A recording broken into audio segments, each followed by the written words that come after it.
My name is Marc Ecko. I'm the guy who's been dreaming up crazy ideas his whole life and been being told that you're probably not going to be able to pull them off.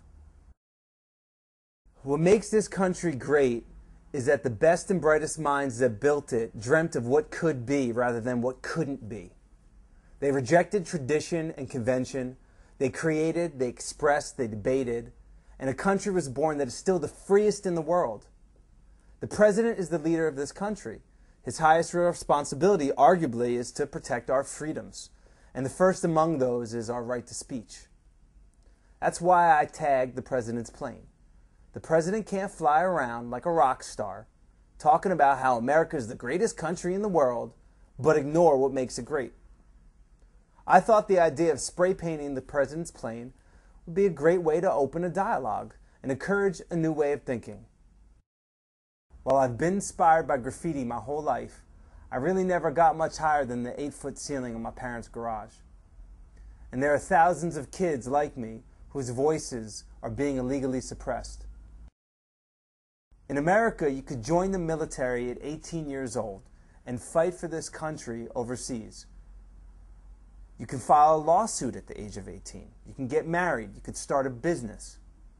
But in New York City, you can't buy a broad tip marker or a can of spray paint until you're 21. If you have a marker in your pocket, you can be arrested and thrown in jail. Many other cities have similarly overbroad laws. The fact that ignorant politicians continue to enact laws targeted against one of the most recognized art forms, arguably that my generation delivered to American popular culture and the world, just doesn't sit well with me. Since then, I learned that there are cities all over this country with laws that restrict kids who want to pursue legal art inspired by graffiti.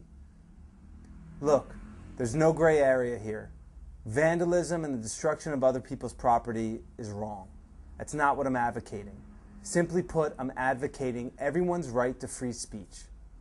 Yes, we live in a crazy world, and yes, I'm grateful to be American.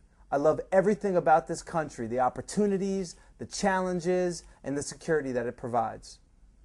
But I also refuse to live in fear. I have a different view of the American dream. Remember, operating from a position of fear is to operate from a position of weakness. Instead, let's kick up our feet, let's chill, and celebrate the fact that we're still free.